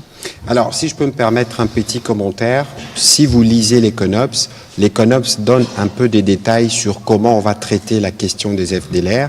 Il y a une dimension de sensibilisation, mais il y a aussi une dimension de leur retour au Rwanda et de leur intégration, parce que c'est des Rwandais. Et sur la question humanitaire, mais vous savez, on ne peut pas faire un retour de réfugiés, un retour de déplacés dans des parties du pays où ça tire encore. Il faut un minimum de sérénité, un minimum de paix. C'est ce que cet accord va apporter, parce que cet accord, dès qu'il commencera à produire ses effets, il y aura un retour progressif de l'administration, et c'est cette administration qui sera en mesure de s'assurer que les populations, lorsqu'elles vont retourner, qu'elles retournent dans des conditions de sécurité, parce que les retours des déplacés comme des réfugiés, c'est fait aussi sur la base volontaire. Et donc il y a des points qui sont, de notre point de vue, très cruciaux et sur lesquels nous faisons un suivi particulièrement étroit. On va prendre les questions de M. Michombero et puis ce sera M. Israël Mutombo. Madame la ministre, après avoir lu l'accord de paix signé à Washington entre la RDC et le Rwanda, j'ai constaté qu'il ne contiait pas une référence explicite à la justice ni à des mécanismes de reddition de comptes pour les crimes commis en RDC, notamment ceux documentés dans les provinces de l'Est de notre pays. Pouvez-vous, s'il vous plaît, éclairer l'opinion à ce sujet pour qu'on en sache davantage? Merci beaucoup. La question de la justice a suscité en effet beaucoup de débats et j'en suis tout à fait consciente. Comme je le disais auparavant, quand je répondais à la question de votre confrère, ce n'est pas un accord qui est exhaustif et qui couvre toutes les questions. Et nous devons le voir comme un accord qui s'est concentré sur les questions qui bloquent le plus pour l'instant. Est-ce que cela veut dire que la question de la justice n'est pas pertinente ou n'est pas une priorité, surtout pour le gouvernement congolais? Pas du tout. Je pense que ce que nous voyons avec cet accord et ce dont nous devons être conscients avec tout accord, c'est qu'il n'existe pas dans un vide. Il existe dans un écosystème. Et ce que nous faisons en tant que gouvernement congolais, ce que vous faites en tant que journaliste, ce que notre société civile fait, ce que nos partenaires internationaux font et bien d'autres acteurs font, c'est contribuer à cet écosystème. C'est tirer la sonnette d'alarme sur certaines thématiques et dire, même si cette thématique n'est pas reprise dans l'accord, elle a sa validité, elle a sa raison d'être. Et donc nous prenons la question de la justice extrêmement au sérieux et il faut aussi se rappeler qu'un accord de paix, c'est un compromis entre deux États. Et même si le souhait est tout à fait légitime de voir dans cet accord un pays reconnaître ses erreurs, un pays reconnaître ses violations et accepter d'être confronté, si vous voulez, à ces actions et leurs conséquences, on ne peut pas s'attendre à ce qu'un accord de paix soit, si vous voulez, une capitulation. Il y a aussi le souci de s'assurer que pour sa bonne exécution, on ne puisse pas humilier l'autre partie. Cela ne veut pas dire que la question de la justice n'a pas sa pertinence. Et cela ne veut pas dire que la question de la justice n'avance pas. Elle avance à travers nos discours, elle avance à travers la CPI, elle avance à travers la Cour africaine des droits des peuples. De droits de l'homme et des peuples. Merci. Elle avance aussi à travers le Conseil des droits de l'homme qui a décidé d'envoyer une commission d'enquête internationale. Je sais qu'il y a des débats sur le financement, mais encore une fois, la question de la justice, la question de la vérité, la nature même du conflit, elle ne se pose plus. Elle ne se pose plus. Les rapports sont là, ils sont accablants. La vérité est connue par tous et par toutes et elle ne va plus être niée. Le fait qu'elle ne se retrouve pas dans cet accord ne diminue pas la valeur de cet accord et ne diminue pas la valeur de la question de la justice. Ce sont des questions complémentaires et notre responsabilité partagée, commune, en tant que République démocratique du Congo, c'est de créer l'écosystème qui va nous permettre à ce que, justement, cette question de la justice reste pertinente et aussi des débouchés concrets. Alors, souvenez-vous de ce que nous disons habituellement, que nous avons un front militaire, un front diplomatique, un front judiciaire. Vous avez vu, la ministre d'État fait référence à ce qui s'est passé à la Cour africaine de droits et des peuples. N'oubliez pas qu'il y a, même si aujourd'hui on en reparlera peut-être avec la ministre d'État, le Conseil des Nations Unies pour le droit de l'homme est en phase, en tout cas une mission d'établissement de faits a été mise en place, même s'il y a des difficultés des financements, il y a une commission d'enquête qu'on n'a jamais eue en 30 ans. Il ne faut pas oublier aussi que la Cour pénale internationale avait déjà mis ses mains dans la pâte. Donc ça veut dire qu'il ne faut pas considérer que la justice sera laissée de côté. À ces propos, je vous relis ce que le président de la République a dit dans son discours du 30 juin. L'accord signé à Washington ouvre de perspectives inédites. Il augure une ère de paix durable, de coopération régionale et de prospérité partagée. Il nous engage à reconstruire nos communautés, à revitaliser nos économies, à restaurer la dignité de chaque Congolais. Mais cette paix, aussi précieuse soit-elle, reste fragile. Elle exige de nous tous, gouvernements, citoyens, partenaires internationaux, un engagement indéfectible pour sa consolidation. Nous continuerons à exiger que justice soit rendue aux victimes et que les responsables des atrocités répondent de leurs actes. C'est le président de la République qui l'a dit dans son discours du 30 juin. C'est illustratif justement de notre engagement du point de vue du front judiciaire Parce que sans justice, on n'aura pas des garanties de non-répétition de ce que nous déplorons depuis 30 ans. On va prendre les questions de M. Israël Mutombo. Et puis ce sera Mme Alexandra Branjean de RSI. Merci pour la parole. Est-ce que madame parle lingala ou on reste en français? Malheureusement, aujourd'hui, les questions se poseront en français. Je répondrai évidemment aux questions en lingala. Sur on votre reste en plateau, français, il n'y a plus pas de détails. souci. Voilà. Alors, je suis curieux, je reviens par rapport à la question des FDLR. Je veux savoir la neutralisation des FDLR et les désengagements des troupes rwandaises. Ce seront concomitamment, où il faut d'abord finir avec la neutralisation des FDLR avant et le début du retrait des troupes rwandaises. Ça, c'est la première question. La deuxième, pourquoi avoir quitté le cadre multilatéral pour une démarche bilatérale dès lors que plusieurs pays interviennent dans la crise sécuritaire en République démocratique du Congo? Et puis pour terminer, Pourquoi avoir quitté les cadres multilatéraux? Quel cadre multilatéral la ministre d'État demande? Pour avoir un peu plus de précision sur votre question. c'est-à-dire bien avant, il y a eu EAC SADC, exactement. évidemment. Parce qu'avant ça, il y avait loin. Exactement. c'est un peu Alors plus pour clair. terminer, j'aurais bien voulu qu'on lise dans l'accord le point 6. C'est de là que je ressors ma question. Le point 6, alinéa 1, intégration bilatérale. Intégration? Bilatérale.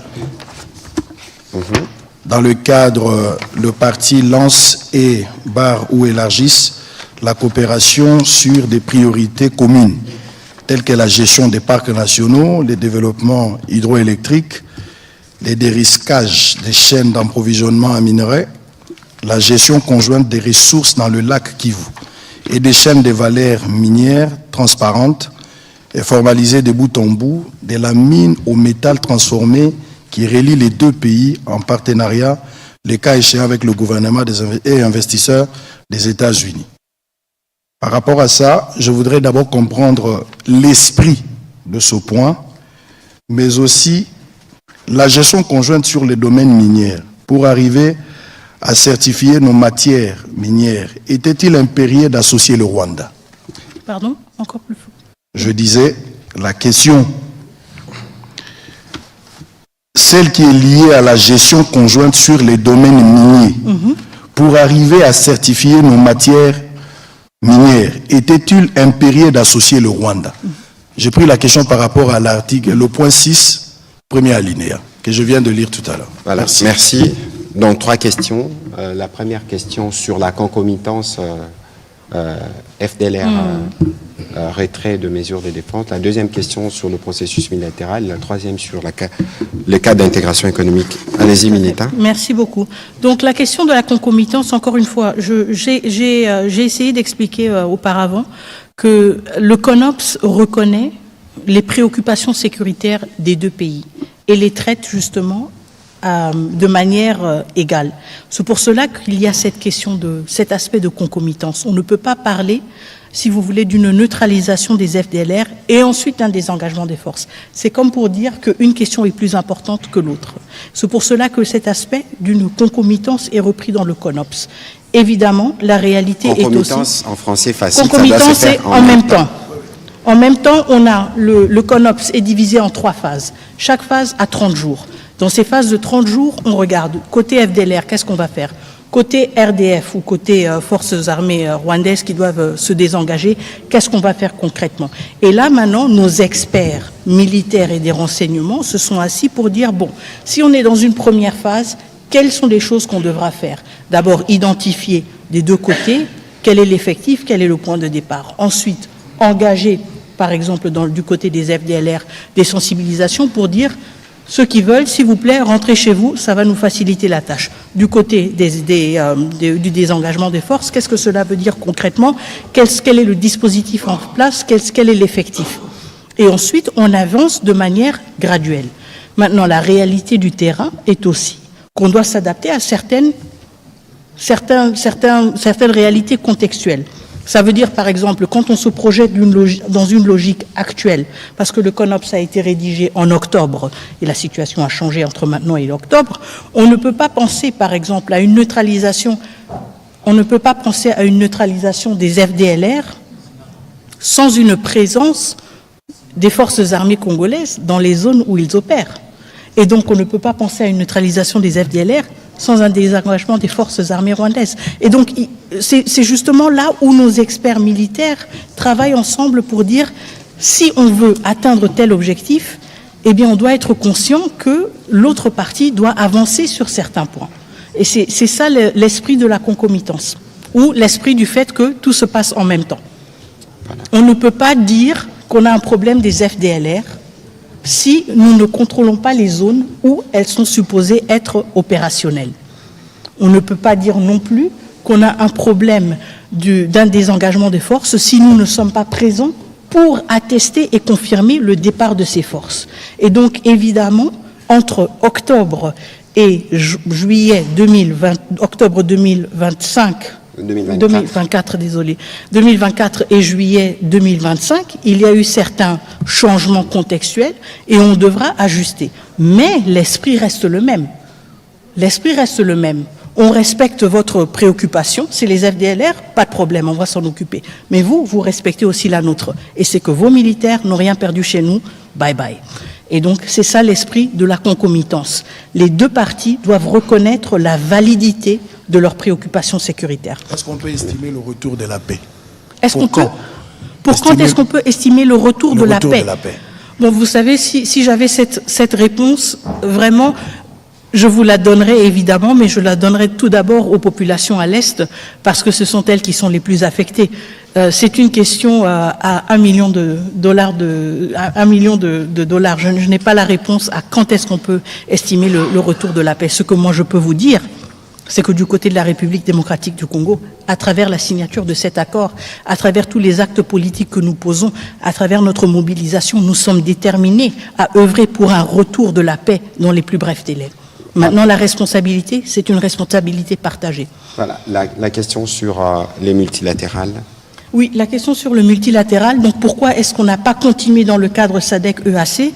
Bon, vous savez, à un certain moment, il y a eu des engagements à plusieurs niveaux. Vous vous en souviendrez. On a eu d'abord le processus de Luanda, on devait avoir un sommet, et le président Kagame n'y a pas participé. On a eu ensuite plusieurs tentatives au niveau de la sous-région de trouver une solution. Il y a eu plusieurs accords qui ont été signés, plusieurs décisions, mais il n'y a pas eu de matérialisation. Et donc la raison pour laquelle ces cadres multilatéraux n'ont pas continué à être exploités, c'est parce qu'ils n'ont pas fourni de résultats. Et parce qu'on n'a pas le luxe de dire on va juste attendre jusqu'à ce qu'un bon jour on ait un résultat. Nous sommes le pays agressé, nous sommes le pays occupé, nos populations souffrent, nous n'avons pas le luxe du temps et de dire bon, on va maintenant gérer les égos des uns et des autres. Nous voulons des résultats et nous les voulons rapidement. Et nous les obtenons là où nous pouvons les obtenir. Et je pense que cet accord en est la preuve. La troisième question, alors c'était sur le point 6 justement. Et donc, sur s'il était nécessaire d'avoir le Rwanda associé dans la question de la certification. Qu'il soit associé. Oui, dans la certification. Donc, en fait, ce volet, c'est un accord quand même structurant de l'accord. C'est un aspect structurant de l'accord.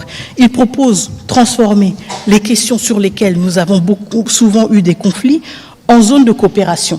Et donc l'idée, c'est justement d'aller d'un contexte dans lequel on s'accuse mutuellement vers un contexte justement où il y a plus de transparence et plus de visibilité.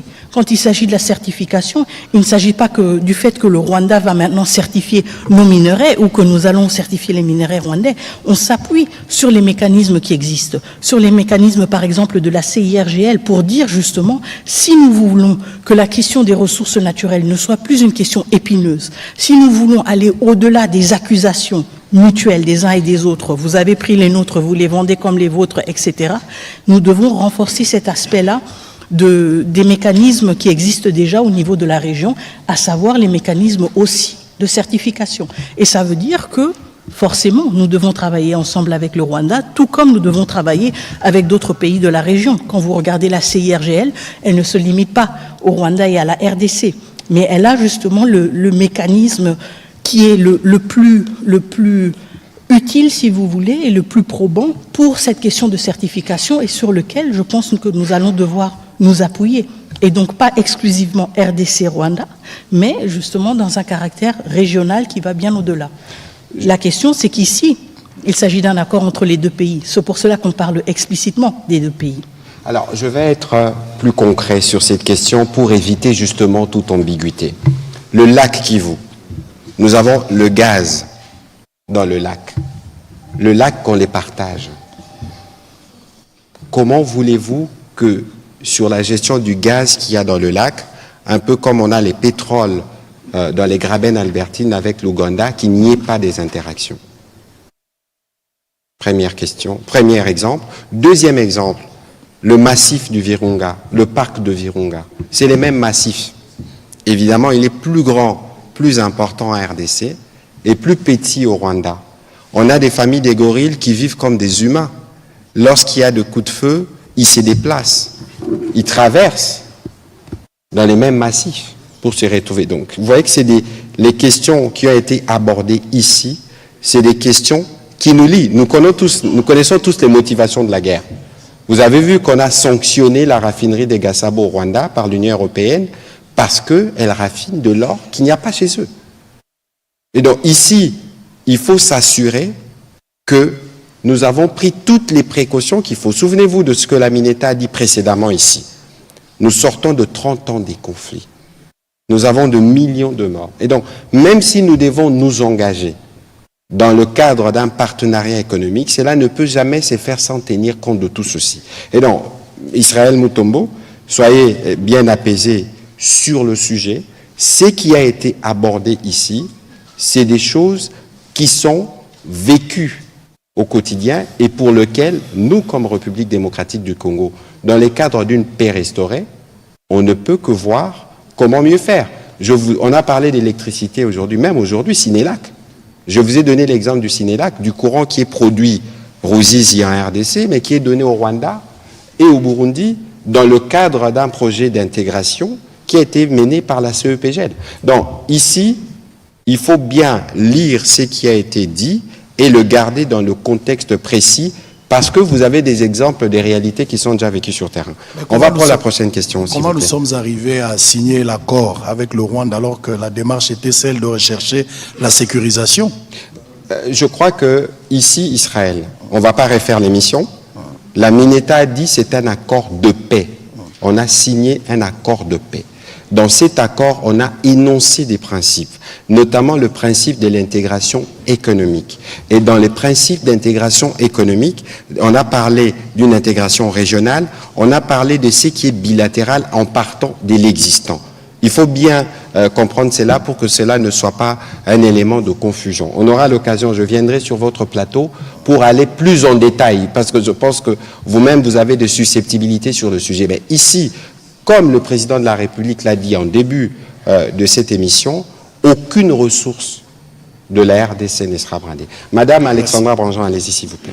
Et puis ce sera Eric Izami. Et puis on prendra la dernière question pour terminer. Madame la ministre, bonsoir. Monsieur le ministre, une question à nouveau sur les FDLR.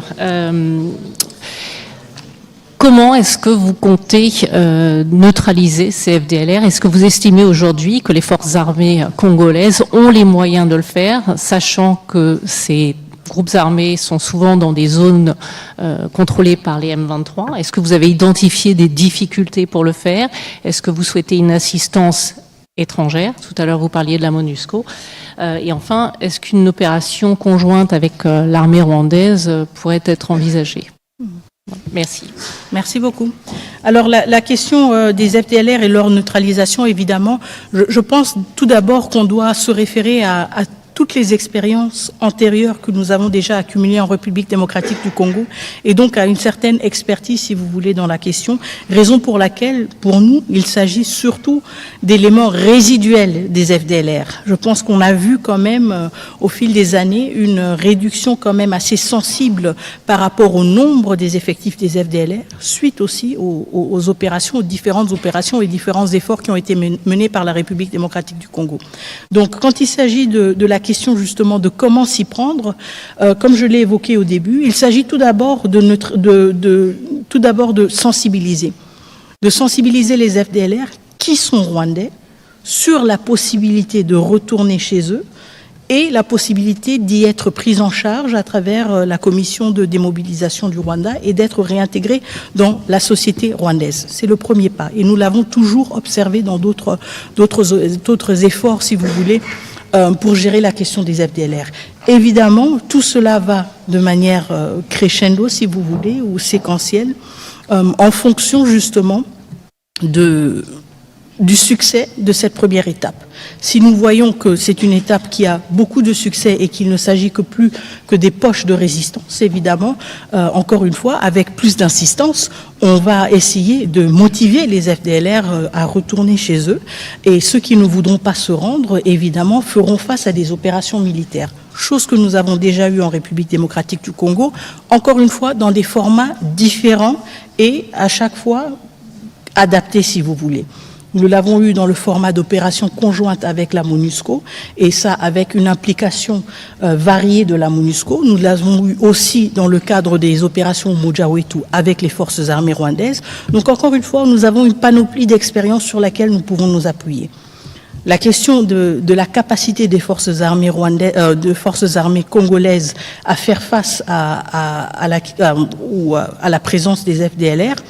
Bon, déjà, elle ne relève pas de mon domaine, mais je peux vous assurer que la défense, pendant ces derniers mois et pendant ces dernières années, s'est justement concentrée sur son efficacité et sur justement le besoin d'être plus performante. Et donc, je peux très bien m'imaginer que dans ce cadre d'opération aussi stratégique, d'une portée si importante pour la République, que nous n'allons pas avoir de doute sur la performance, la capacité de performance de nos forces armées.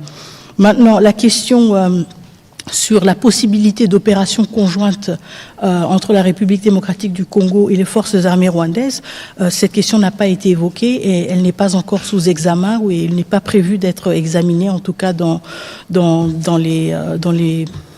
les jours à venir. Nous nous concentrons sur nos propres capacités,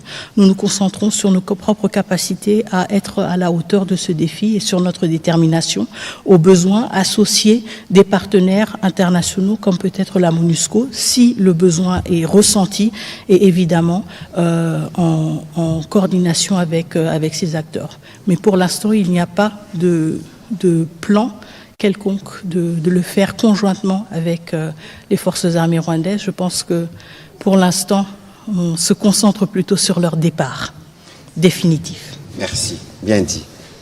Éric Izami. Merci de la parole. Je voudrais globalement féliciter votre activisme dans votre gouvernement pour rechercher la paix, parce que la paix est essentielle. Alors la question, la première, c'est de revenir sur ce qu'a évoqué ici mon confrère Israël Mutombo, mais je voudrais être beaucoup plus concret. Nous parlons de l'accord de paix. Existe-t-il dans cet accord une coopération minière entre le Congo-Kinshasa et le Rwanda? Ou existe-t-il un projet conjoint dans ces sens? Nous avons besoin de réponses à propos. Le 1.23, deuxième question.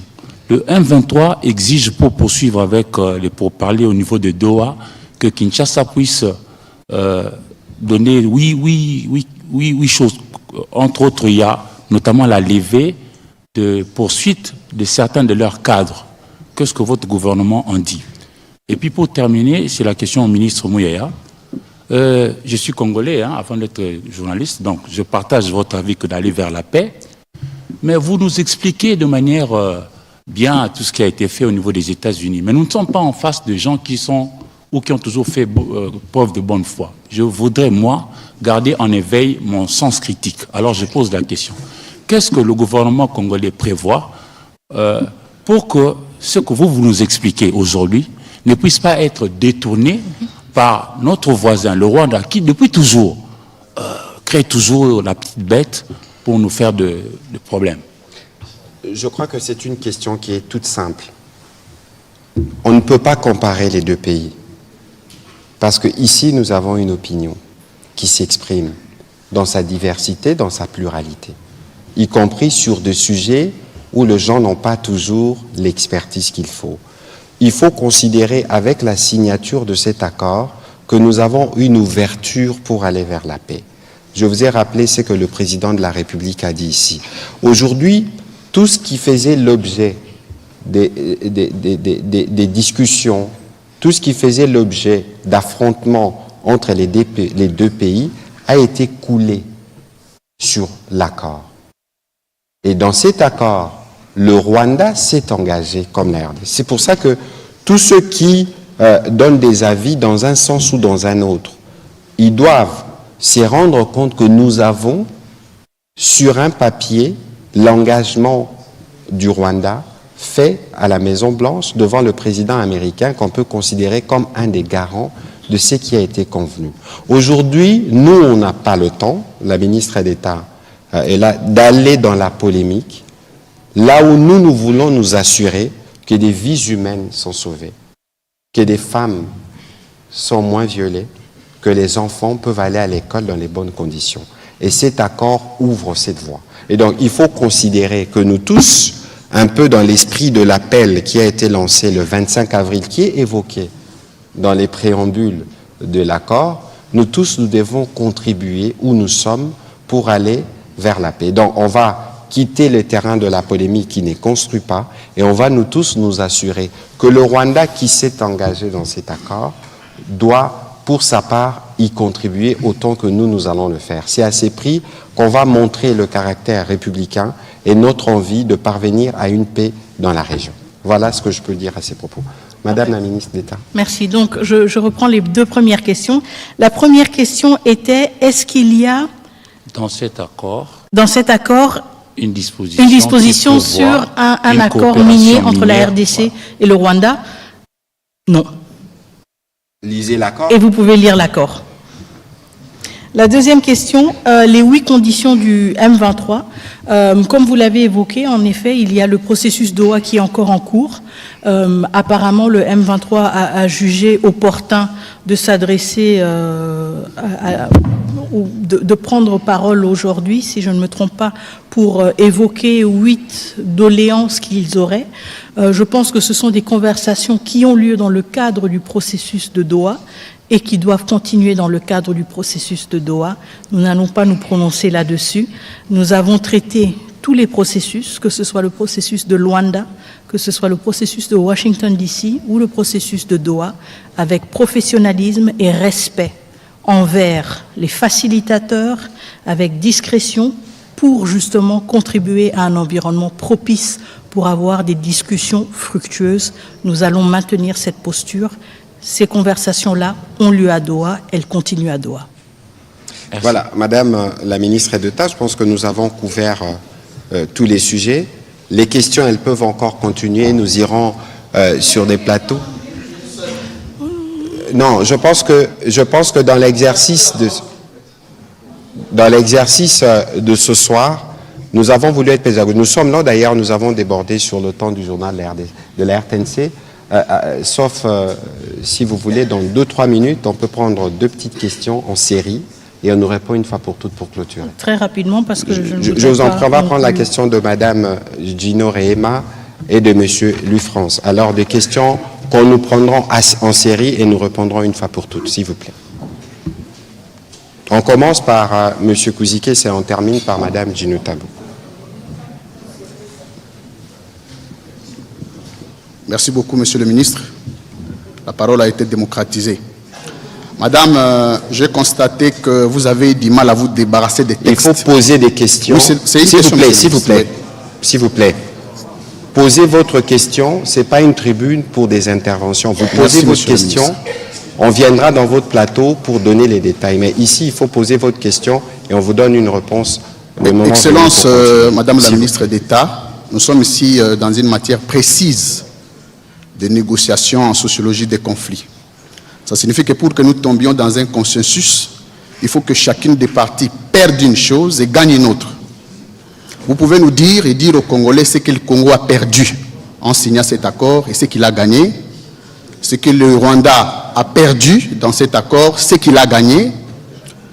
Et la deuxième question, comment les facilitateurs, dont les États-Unis d'Amérique qui interviennent à titre de facilitation, sortent en tant que partie qui signe l'accord. Pourtant, le facilitateur n'est pas partie prenante aux négociations. À quel titre est-il ou sont-ils intervenus, les États-Unis, pour demain signer cet accord en tant que partie prenante au conflit? Okay. Alors, la dernière question, je termine. Non, c'est Excusez-moi, monsieur le ministre. Madame, s'il vous plaît. Madame Dino. La dernière. Merci beaucoup. Merci, monsieur. On viendra dans votre plateau, monsieur Kouzikessa, s'il vous plaît. Allez, Dino Tabo, allez-y. Merci beaucoup, Madame la Ministre. Ma question, aux États-Unis, il y a eu des engagements qui ont été pris par la RDC et le Rwanda. La RDC a pris aussi l'engagement de neutraliser les FDLR. Je reviens sur cette question. Alors, je voudrais savoir où se trouvent ces FDLR. Vous les localisez où? Et aussi, ils sont estimés au nombre de combien? La deuxième question, M. Boulos a déclaré dans une interview, il a confirmé l'influence du Rwanda sur les M23.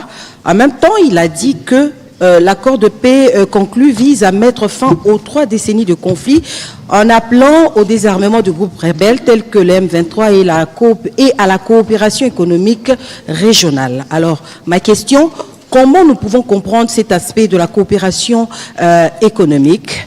Donc, c'est-à-dire comment se fera cette vous revenez sur une coopération question économique? qui a déjà été posée, reposée. Permettez que sur cette question, la ministre d'État ne réponde pas parce que nous en avons parlé abondamment.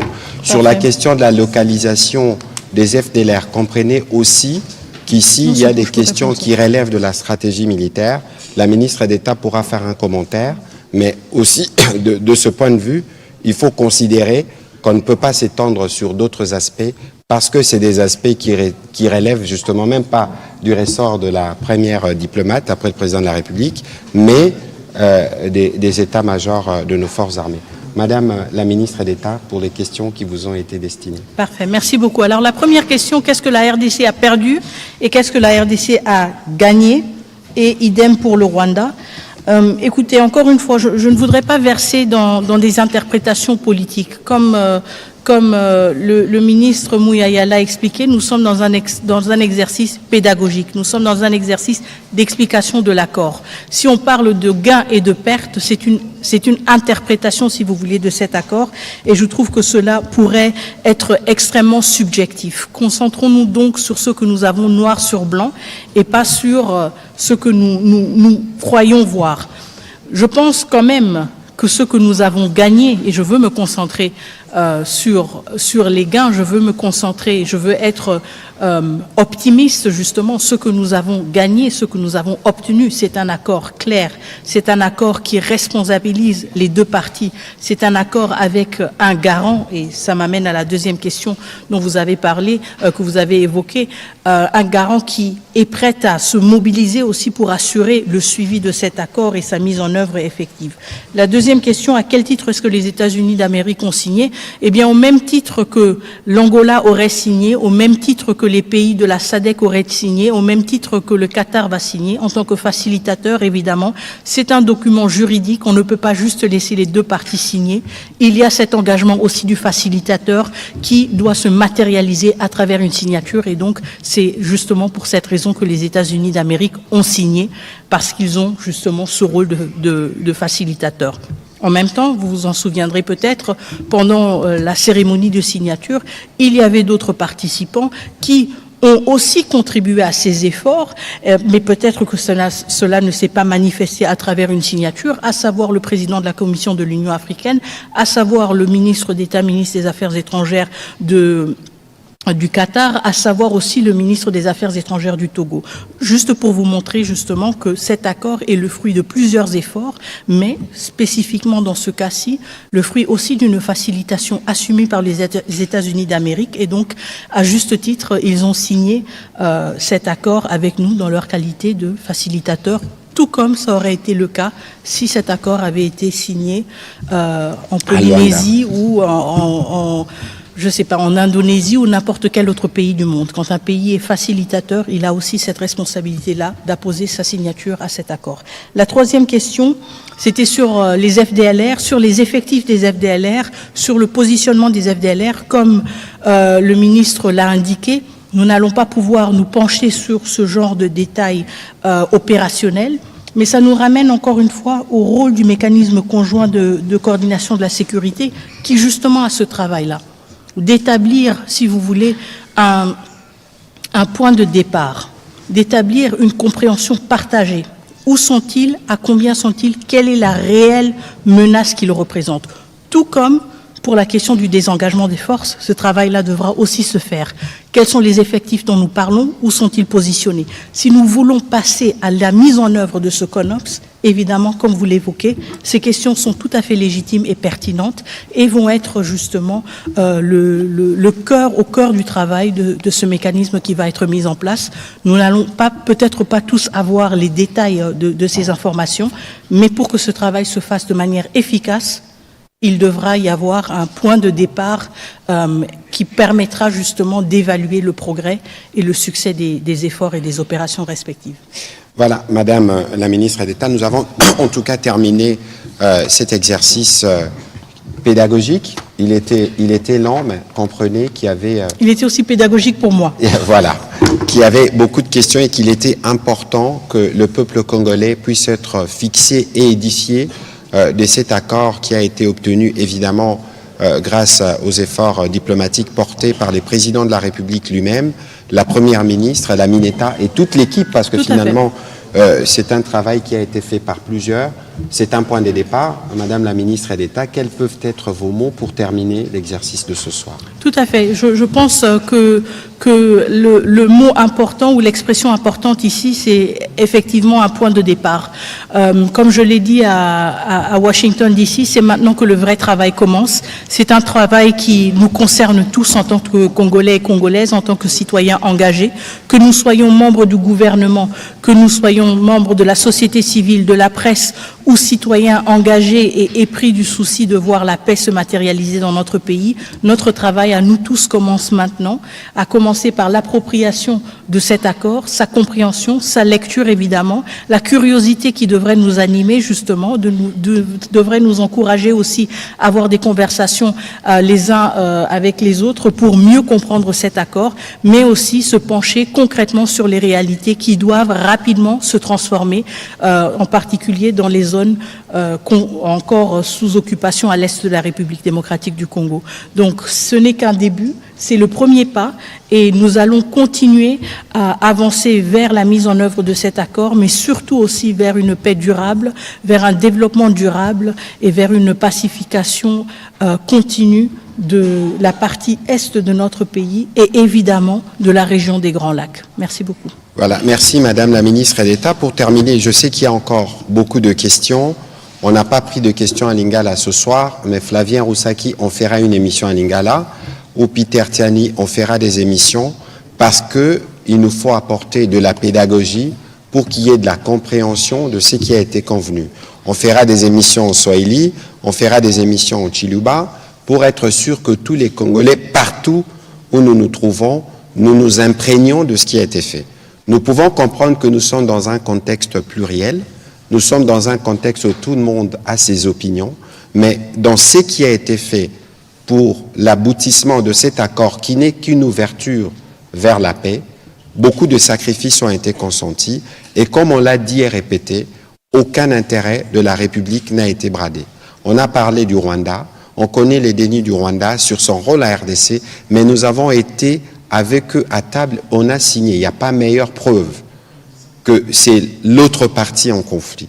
Et donc, donnons-nous nous-mêmes la chance de voir la paix revenir dans ces parties du territoire et nous comptons sur vous, justement, les médias, pour contribuer à une meilleure explication et nous vous disons déjà notre disponibilité pour continuer à apporter dans le cadre de notre devoir de redevabilité sur lequel insiste beaucoup la Première ministre et les présidents de la République pour que le Congolais puisse être pleinement édifié sur ce qui s'est fait, évidemment, que vous serez tenu au courant de prochains exercices pour lesquels nous souhaiterons votre accompagnement et votre contribution. Madame la ministre d'État, merci énormément d'avoir donné de votre temps pour l'exercice de ce soir. J'espère que vous serez disponible, comme toujours, pour d'autres exercices de redevabilité. Volontiers. Peut-être cette fois-là, ce sera en Chiluba. Peut-être. OK. Merci beaucoup et donc bonne soirée.